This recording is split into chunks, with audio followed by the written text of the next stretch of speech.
So, you want to learn how to grow big biceps, eh? Well, let me tell you what. You came to the right place. Perfect.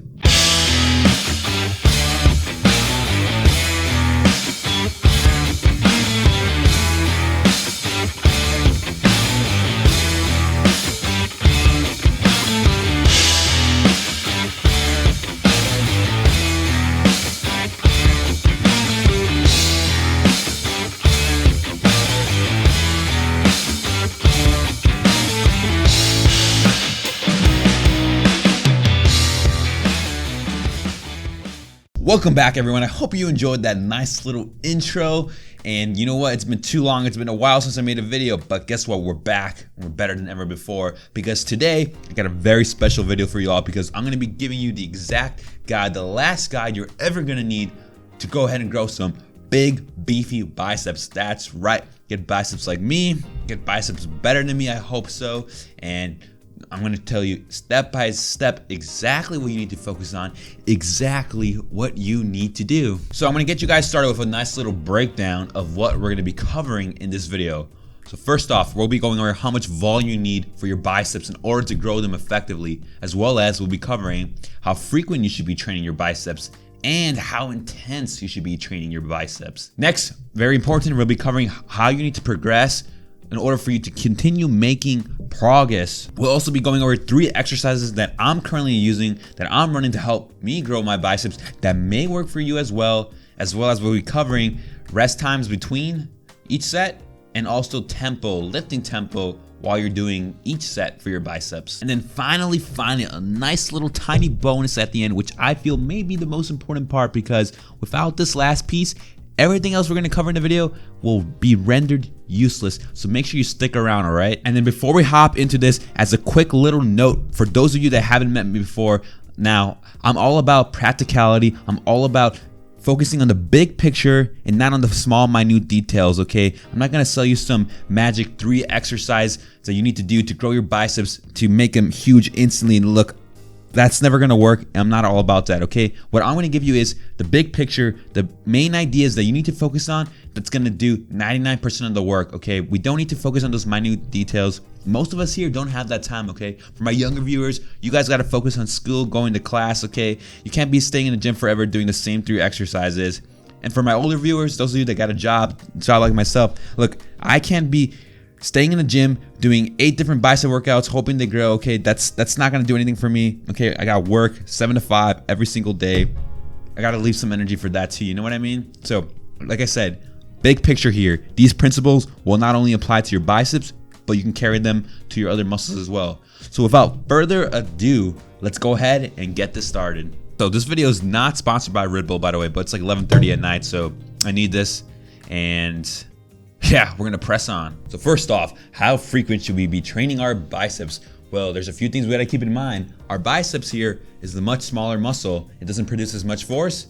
It doesn't get fatigued as easily as other muscles, which means it recovers quicker. Now, given that, because of that, we can train it 2 to 6 times per week. Yes, that's pretty often. Some of us train here 6 times a week. If we train it biceps 6 times a week, that's every single day. That's a lot. But that doesn't mean I recommend that for most of you. No, most of you don't need to be training biceps 6 times a week. That'll probably make it worse. What I actually recommend is training biceps starting out just 2 times a week. Train biceps every time you train your back. So if you're training back 2 times a week, do your biceps following your back exercises. Now, I recommend training your biceps 2 times a week for at least 6 months straight. If you haven't done that before, if you're making progress and you're doing well, continue doing that. But after those 6 months, if you feel like you're stalled and you're not able to add any more reps, any more volume, any more weight, then it's time to increase the frequency by, let's say, training your biceps 3 times a week. But if you're already not progressing, if you're already not recovering well on just training your biceps 2 times a week and you're trying to increase the frequency to, let's say, 3 or jump ahead to something like 5, you're only gonna dig yourself in a bigger hole because then you're just gonna fatigue much quicker and you won't be able to progress in load and you're just gonna get weaker, and that's not what you want. Cool, so we got that covered. So next up is we got volume. How much volume do we need in order to effectively grow our biceps? So within session volume is what we're going to be talking about first. And by the way, if you don't already know this, we'll be measuring volume by counting how many sets. So each set you do extra in a day, that's going to increment how much volume you do.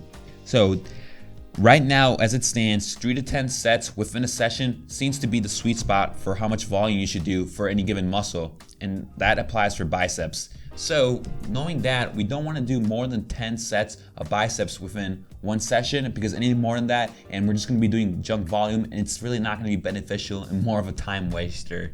And then any less than 3 sets, well, we're not really doing enough work to really create any kind of tension on the muscle to cause it to grow. So we want to stay in that 3 to 10 sets range within a session. Also, we want to make sure we're doing at least more than 10 total weekly sets targeting our biceps. All right, so with that information now stated, here's what I recommend. Now, remember I said earlier about frequency, you want to be training your biceps at least 2 times a week, preferably on the days you train your back.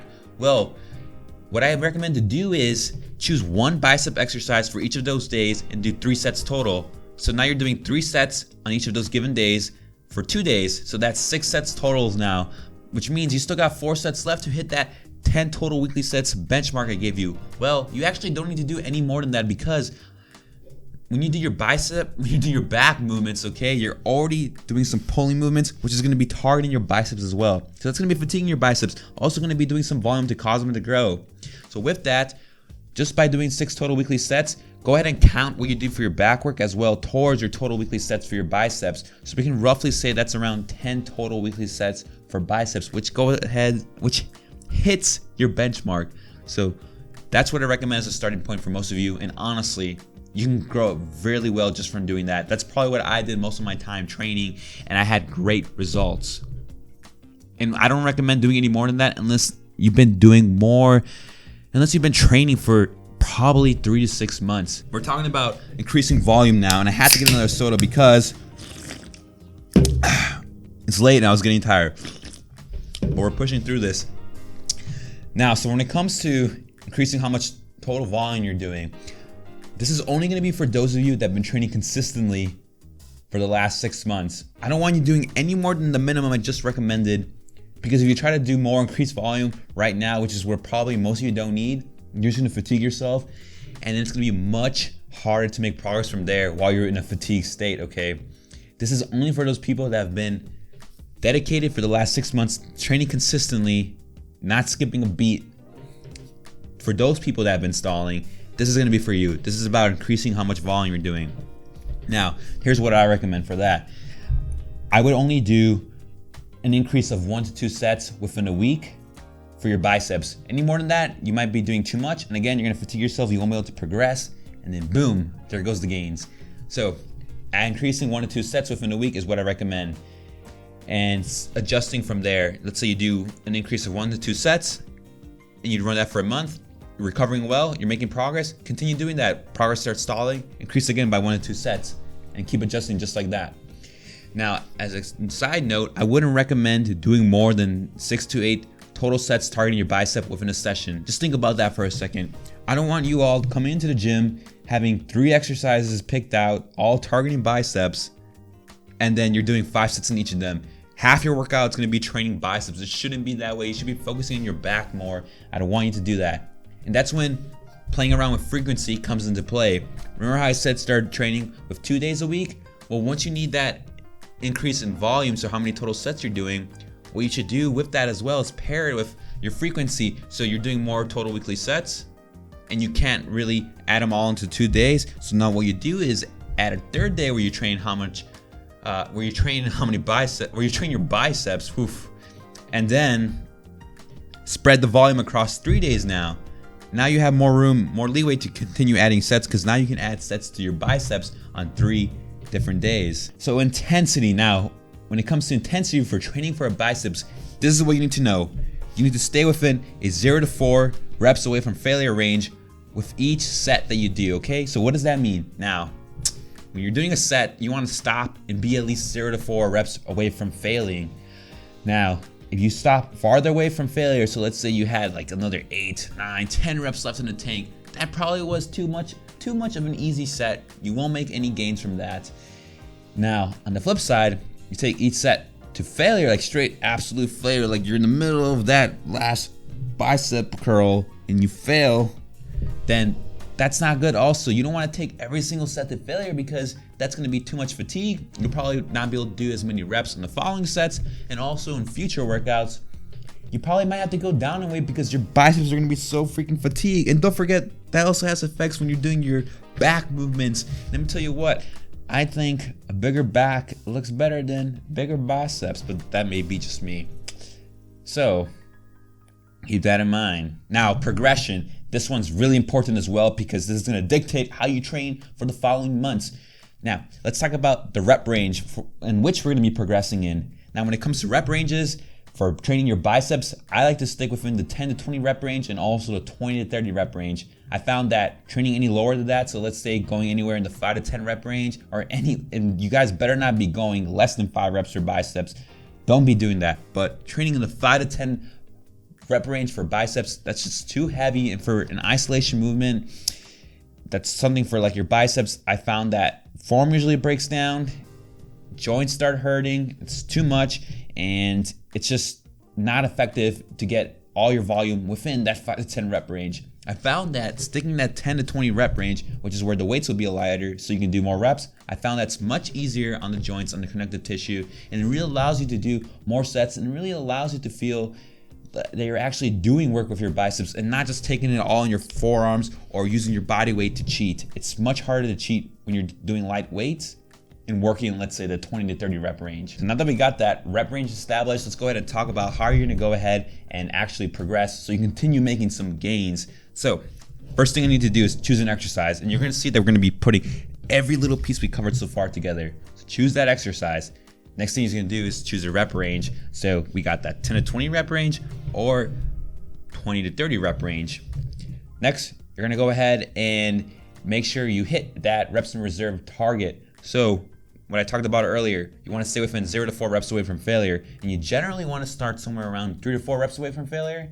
And then as you move through each week of training, so from week 1 to, let's say your training lasts 8 weeks total, you want to then go from 3 to 4 reps away from failure to somewhere around 0 to 1 reps away from failure. And on average, you want to be in 2 reps away from failure. Now that sounds really complicated and specific.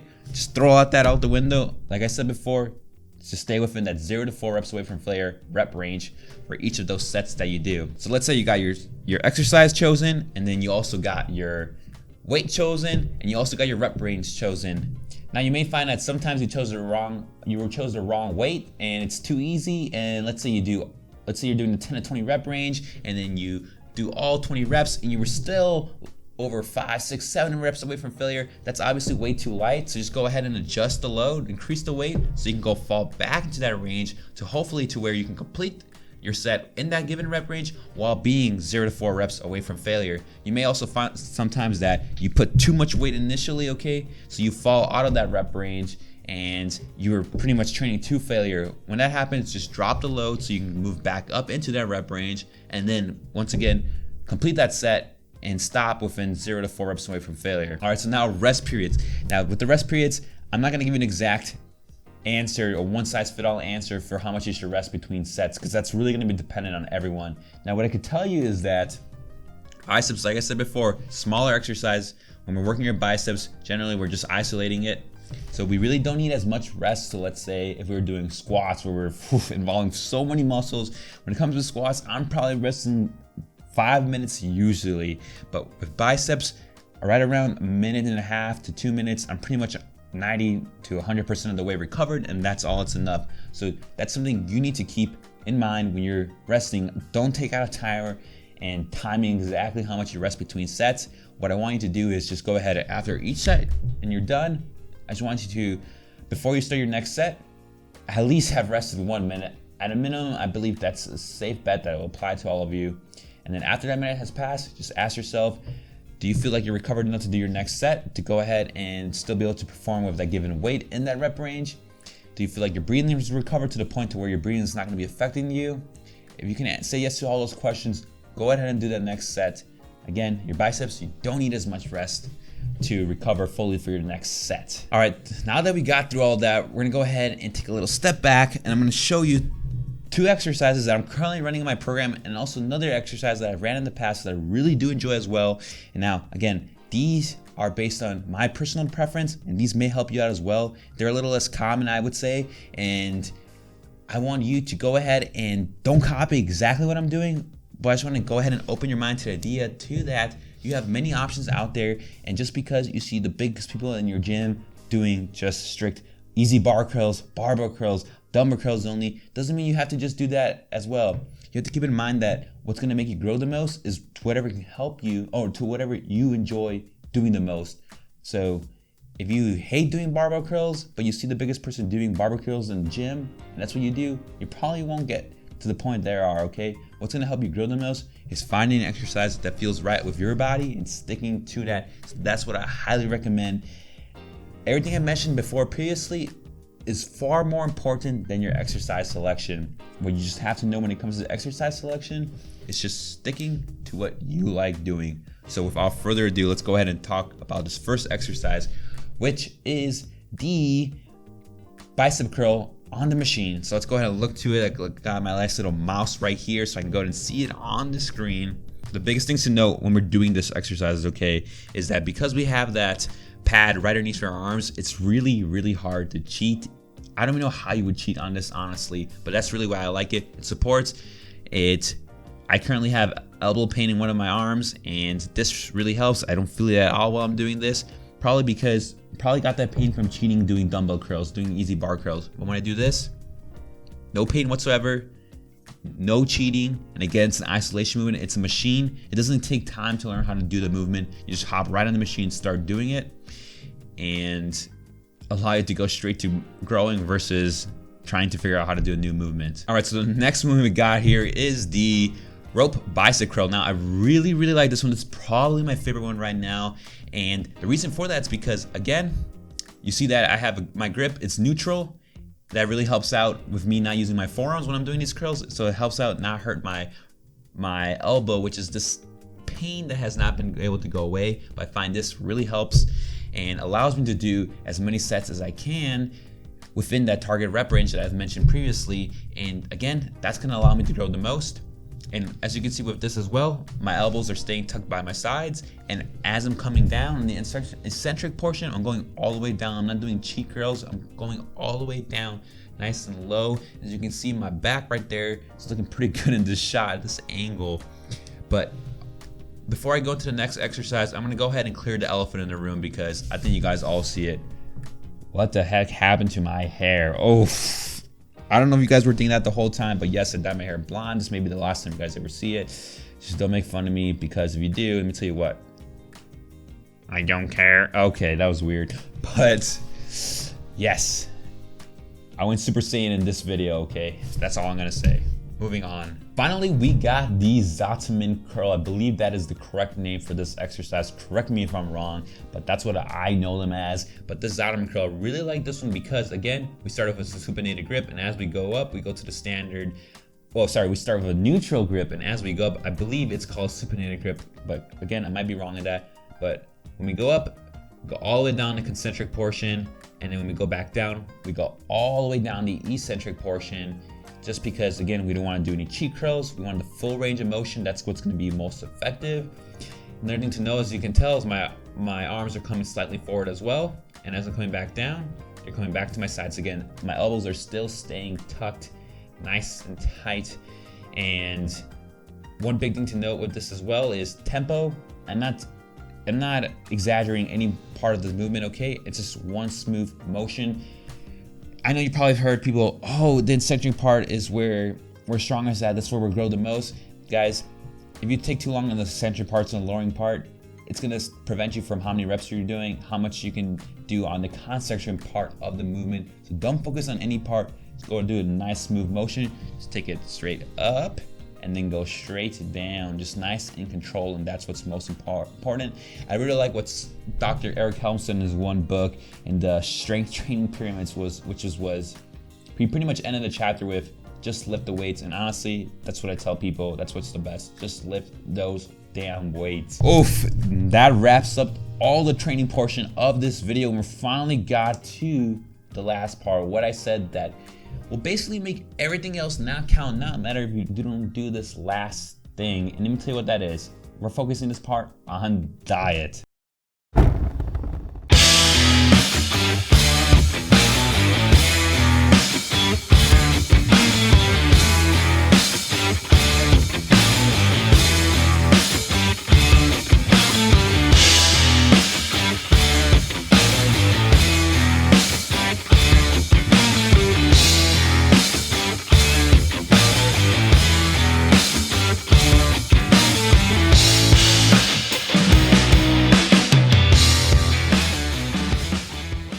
comes to diet, I probably find this to be the most important part when it comes to making gains, okay? Because if you think about it, this is the way I think about it.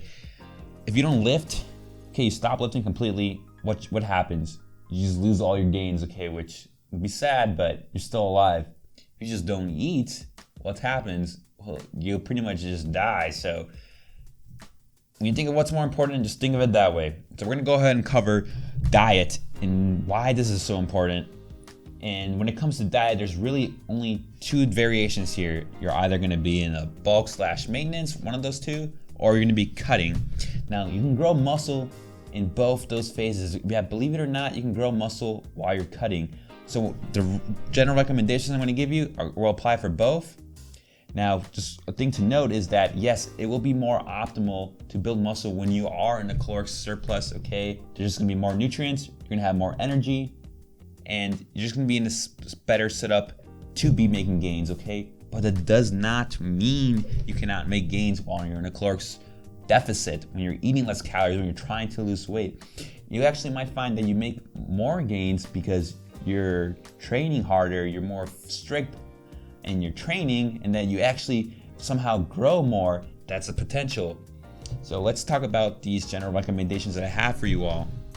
Now, I want you guys to be at least eating 0.7 to 1 gram of protein per pound of body weight if you're in a surplus or maintenance. And if you're in a deficit, a little bit higher is more ideal, so more around 0.8 to 1.2 grams of protein per pound of body weight.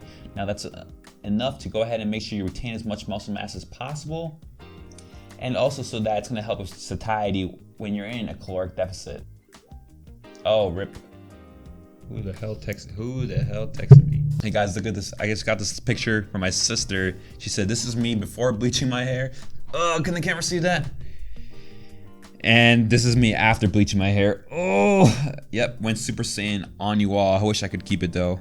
Oh, yep. So another thing that's gonna help when it comes to retaining muscle and actually growing muscle while in a caloric deficit, growing them biceps while in a caloric deficit, is making sure you're not losing way too fast. So you don't want to be losing more than 0.5 to 1% pounds of your total body weight. So let's say you weigh 200 pounds, you don't want to be losing more than 200 or more than 2 pounds a week, because any faster than that, you're gonna increase the likelihood of losing muscle. But as long as you stick in that range and you're not super lean, so you're not sub 10% body fat, you will honestly not lose any gains. The likelihood of losing gains is so small, you'll most likely make gains.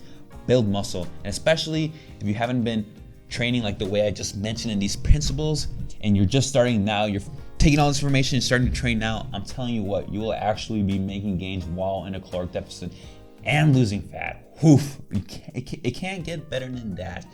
You know what, the only way it could probably get better for me right now at least is if I had Chick-fil-A. Man, I wish I had Chick-fil-A instead of that beef that you just saw me cook for this video, but next time. Tomorrow's Sunday and they're closed. I don't even know what I'm gonna do with my life. Like I said, let me tell you what guys, you follow everything I just covered in this video, in no time, boom, bada bing, you'll be having biceps as big as my dreams, your dreams actually. But yes, that is the end of the video. I hope you guys enjoyed this video. Please don't forget to subscribe, because guess what? We're becoming more muscles, effective ways to train, and becoming all kinds of information that's gonna help you take your physique to the next level. And let me tell you what, it's gonna keep getting better and better from here. So like it, hit that notification alarm, subscribe. It really, really does mean a lot. I thank you so much. It really lets me know that you guys are enjoying this content. And as you guys already know, I'll see you all in the next one. Perfect intro. Gotta take a few sips of this. Yeah, I gotta take a few sips of that for sure. It's 11:30 while I'm filming this, but we're grinding. We're grinding to get through this, because what you guys, I'm trying to show you that I'm grinding at night, because you guys are gonna have to be grinding